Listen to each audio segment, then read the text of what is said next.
of debris removal. These aren't just numbers. They represent real lives that have been impacted and real progress that is being made. We will continue to keep up this momentum. Our county is committed to making progress for our residents to recover and rebuild quickly. This is the fastest debris removal effort that has been stood up post-fire in the history of Los Angeles County at a scale that has never been seen before. However, I want to emphasize that we can and should continue pushing to scale up our efforts. Residents deserve quick, efficient work by the county so that we can work through the debris removal process and get rebuilding underway. Los Angeles County Public Works is committed to increasing our resources. This is to ensure that the rate of entry, processing, and turnover to the Army Corps will ramp up so we get this work done quickly. I'm keeping a close eye on the issue to make sure that that is the case.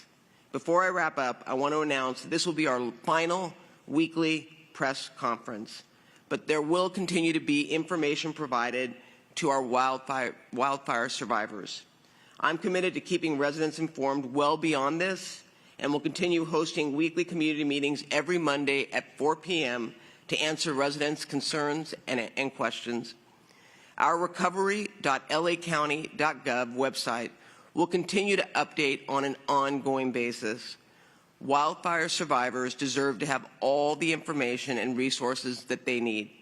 With that, I would now like to turn it over to our Director of Public Works, Mark Pastrella. Thank you. Thank you, Supervisor. As mentioned, we have a storm event coming already upon us this morning and through tonight. The rainfall Wednesday through Thursday evening, we expect 1 to 2 inches for coast and valley areas, 2 to 4 inches in the foothills and mountains. Rainfall intensities between 1/2 to 3/4 of an inch per hour, with about a 20% chance of thunder showers. Snow at 3,000 feet and 12 inches in higher elevations. The peak intensity forecast for Thursday is between 2 and 5 a.m. This, as Supervisor mentioned, presents a condition in which we have recommended, and the sheriff and PDs from across all communities that have been affected by fire have commenced on evacuation directions as well as warnings throughout the burn areas. These evacuations are very strategic, they're very precise. They were part of a recommendation from Public Works. We analyzed the most vulnerable locations. We've knocked on people's doors. We've analyzed the conditions at their homes. And in some situations, and this is the situation for this event, we've recommended evacuation to our sheriff as well as the city public police departments. Thank you to our first responder partners and our Office of Emergency Management for coordinating this across the city. So those of you who are being given a warning or given an evacuation direction, we ask that you comply with those directions because we do expect that we're going to have some debris flow in this event, meaning we will see debris in streets at the locations that have already been identified. We expect traffic issues. We expect unsafe conditions for driving, and therefore we are shutting down PCH beginning at noon today, and local mountain roads will also be closed by 6 p.m. This evening. All those closures can be found at our site at readylacounty.gov. You can also call our dispatch number at 1-800-675-HELP or 1-800-675-4357 for updates or for help if you need it during the storm event. Since the Supervisor also gave me the opportunity to talk about debris removal program, our debris removal program is commencing at a pace that has never been seen before. We're proud of that, but we know that there's always more we can do. In fact, the residents that have opted into this program can help us with this, and those that haven't can help us. I want to remind everybody that a March 31st deadline is approaching, in which we need to hear from survivors, from those eligible property owners, to make a decision about whether or not you're going to have the government do this program or you're going to be doing that on your own. All properties that have been impacted must be cleared, That is the mission. The total mission by the county is to clear all of the debris, ash and debris, whether we do it as a government agency with the help of the Corps of Engineers or you do it on your own. What people can do that have already opted in, that haven't made the final decision where they want this service, is sign their ROEs. What I'm finding is that a number of people, a lot of people, have made this option, leaving open their option by applying for this program, but haven't actually signed the final signature to it. And I get it. What people are doing is trying to decide who can do this faster, who can do this quicker, because I know that residents want to have this done as quickly as possible. So they're considering their options, whether private or public. Whichever way you go, we'd like you to make a commitment to that by March 31st. So for those of you that have opted in and have not finalized your documentation, I'd ask that you revisit our site and let us know which way you're going to go with this so that we can, as Supervisor said, accelerate the program even further. I'm really proud of the fact that we have submitted already 4,000 ROEs to the Army Corps of Engineers for work.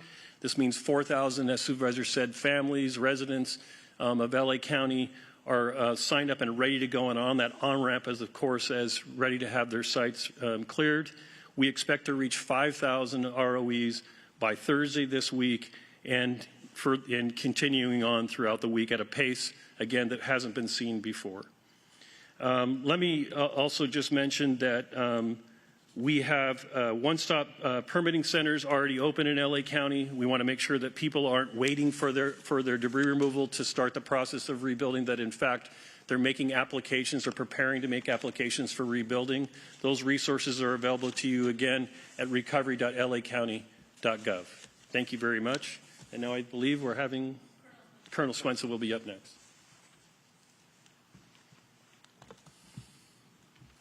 Good morning, LA County, and thank you for the opportunity to provide this week's update on our Phase 2 debris removal operations.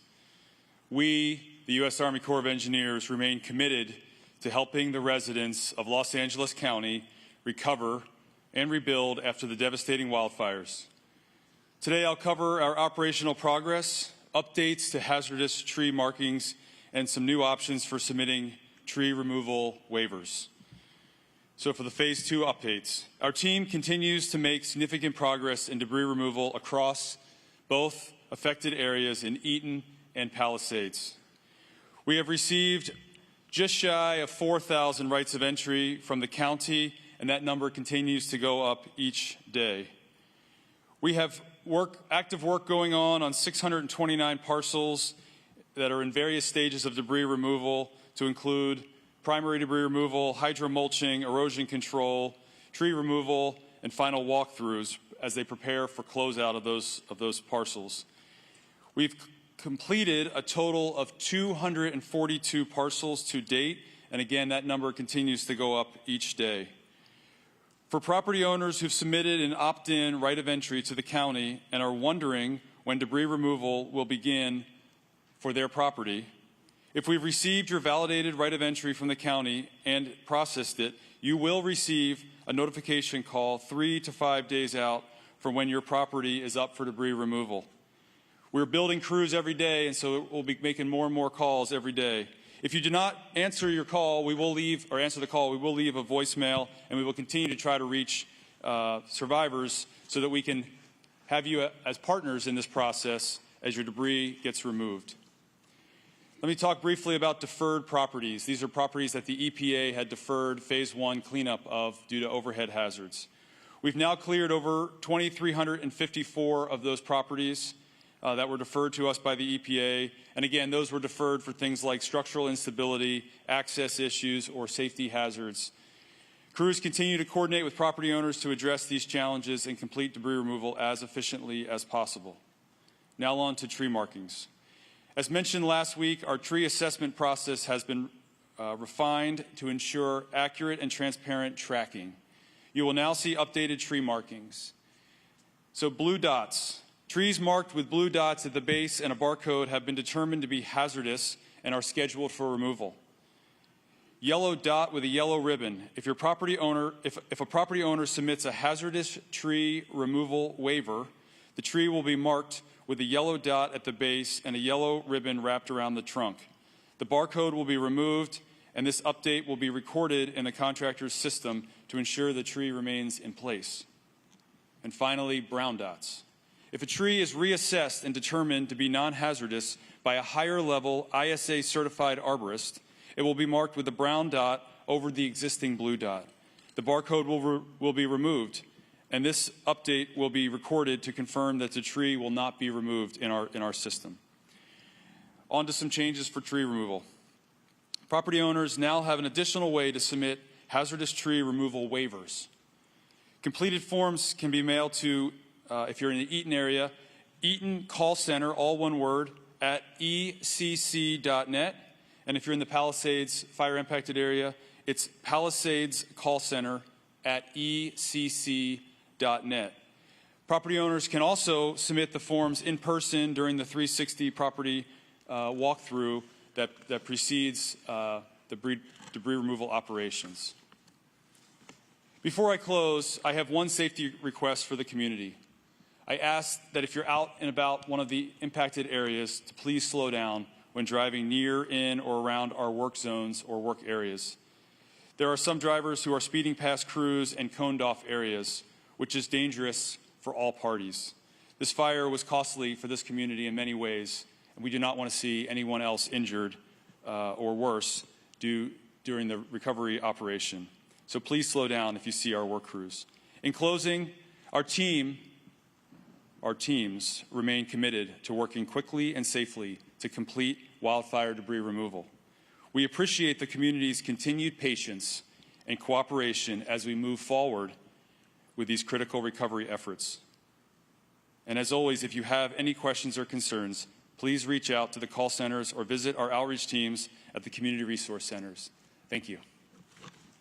Thank you, Colonel Swenson. We'll now transition to the question and answer portion of our press conference. If you have a question for any one of our speakers, please raise your hand and we will run a microphone to you. Please announce your name and the name of the media outlet that you are representing. Does anybody have any questions?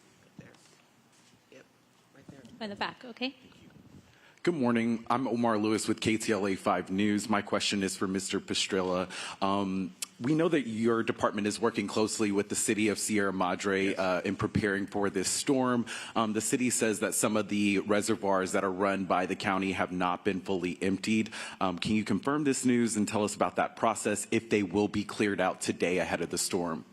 Yes, so during storm season, we do capture debris. That's the function of the debris basins. And throughout the season, we will have debris added into it. In between storms, we're reducing the amount of debris in the debris basins so that they have capacity for the upcoming forecasted storm. All of our debris basins have capacity for this upcoming storm. We don't expect any debris basin to somehow lose its debris out into the streets. We expect the debris and mud to come from actually slopes without a debris basin below it, or from street systems where debris comes onto the street off of the adjacent properties. And so we map that, and we've given that to Sierra Madre and the other cities in coordination with them. There is a dam, Sierra Madre Dam, which is a somewhat undersized dam in that area that we've been hauling debris from 24/7 for the last couple of weeks. We do expect that facility, as designed, to flow over its spillway during this event at some point. It did that in the last event. The flows went over the spillway, ended up in the channel system, and flowed safely past homes. We expect the same in our model of this event. So there will be some flows that we see from Sierra Madre Dam that come over what we call our spillway, end up in the channels down below, and convey those flows into the San Gabriel complex. But we do not have any facilities that county maintains that are not ready for this event. They are all ready and have capacity. Thank you for that. Any other questions by show of hands? Right here.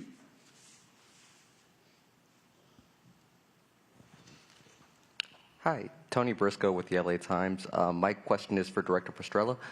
Just wondering about how many permits have been issued for rebuilding and how many of those might have been approved so far.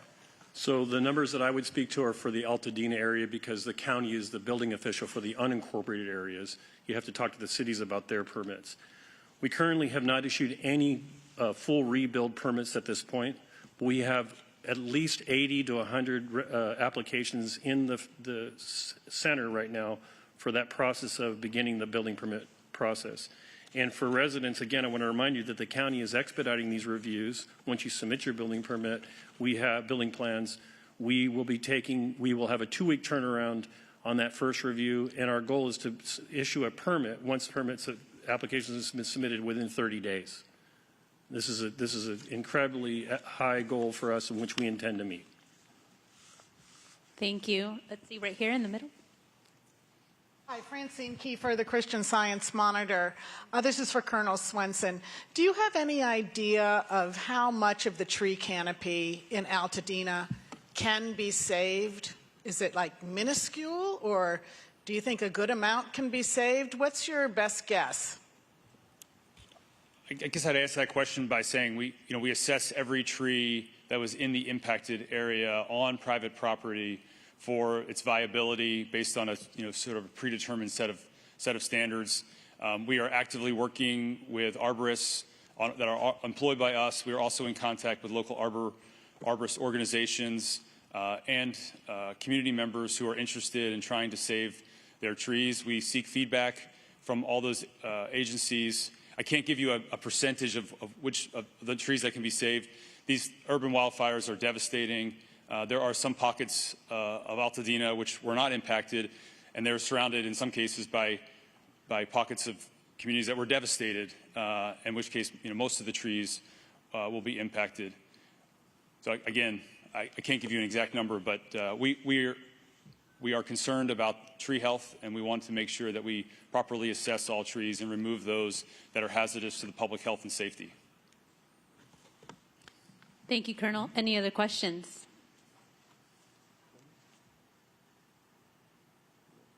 All right, seeing none, that is the official end of our press conference. If you would like an interview in Spanish.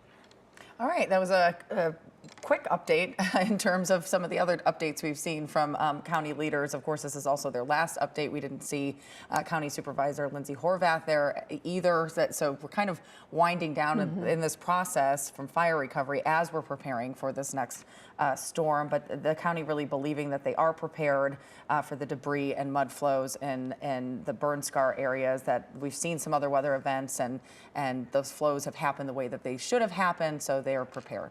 Yeah, they say there will be traffic issues, though, as the storm moves in overnight. So they are shutting down PCH at noon today, and mountain roads as well will be shut down at 6 p.m. So we want to check in now with Paul on the exact timing of when this storm is going to move in. Hey, Paul. They've got good forecast information because the worst of it's going to be tonight. So in preparation for the flooding potential that's coming, yeah, they're going to shut a few things down and limit access.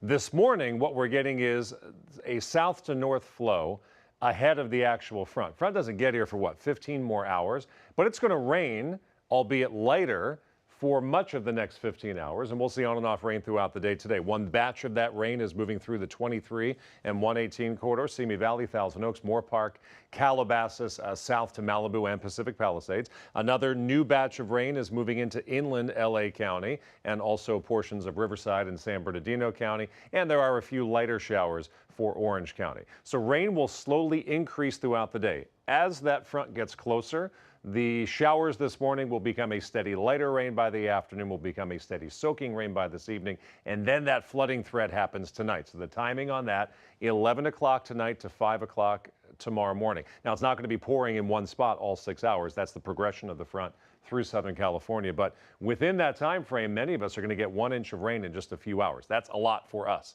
in a short amount of time. That's why the flooding threat will increase. Scattered showers and heavy mountain snowfall continues Thursday and also Friday. So from now through Friday, forgetting yesterday's rain, new additional rainfall. Another inch for Brea, LA, Northridge, Palmdale, and also Camarillo. Upwards of 2 more inches of rain for the Inland Empire because you're going to hang on to that front the longest. That's why we have a flood watch, not just the burn zones. For all of us, all of you watching in Orange County, the Inland Empire, Metro LA County, that burst of heavy rain likely tonight may induce some flooding. It's not a guarantee, but the possibility is certainly there. Winter storm warning means the snow is happening now and will continue throughout the day through Friday morning. We're looking at total snowfall meeting or exceeding 2 feet of snow at our highest elevations. Let's take a look outside. Malibu, it is soggy. It is raining in the Malibu Hills, 55 degrees. Mount Wilson, it is soggy. Now, the snow level is above you right now. It's a cold rain at 38 degrees. It'll be snow by tomorrow. Santa Clarita, temperatures as chilly as they are today will be 11 degrees cooler on Friday. Rain moving in, especially this evening. Showers likely to continue. It'll be blustery on Thursday. And Friday's high, 47 degrees. I want to give you a glimmer of some sunshine. That happens this weekend. Saturday and Sunday, mainly dry. Sunday in Los Angeles will be back up to 70. But for the next couple of days, it's all about this storm. Storm number 1's gone, so we're talking about storm number 2. The front is still north of the Bay Area, so a long way to go before it gets here. But ahead of the front, we're drawing up a south to north flow. That's important because it runs perpendicular to our mountains. So all that moisture and unstable air hits the mountains, goes up, brings out some rainfall. That's why it's raining in the foothills right now and will be throughout the day today. Rain increases this evening, but it really surges with this front. There's the front moving through Ventura County just after midnight, LA County 1 or 2 o'clock in the morning, Inland Empire 4, 5, 6 o'clock in the morning, but scattered showers continue throughout the day and that heavy mountain snowfall continues. So not much of a break even after the front moves through. Temperatures will be brisk for the next couple days. I'm talking upper 40s, low 50s for highs on Friday. The good news is we do dry out for the weekend. That's weather, now traffic with Amanda. Good morning. Good morning. I'll start with some good news, too. That SIG alert that we've been watching because of the police activity in San Juan Capistrano has now been cleared. All lanes now back open at the northbound 5 and the 73. Still a little slow in the area, but really not too bad with those lanes now reopening. Orange County, our usual slow spots here. We do have a new motorcycle crash. This is an orange on the southbound 55 at Catella. This has the right lane blocked for you there. It's going to take you 8 minutes right now on the southbound 55 from the 91 to Catella and 34 minutes on the westbound 91 from Weir Canyon Road to the 55, also because of that crash in orange. All right, back to you guys. Amanda, thank you for that update. Time right now, 8:22, doubling down on tossing paper straws. A message to federal workers and the 3 reasons officials say they just don't work. And it's being called a world's first, and it may be a medical breakthrough we've been waiting for. How titanium could be the future for dealing with heart issues.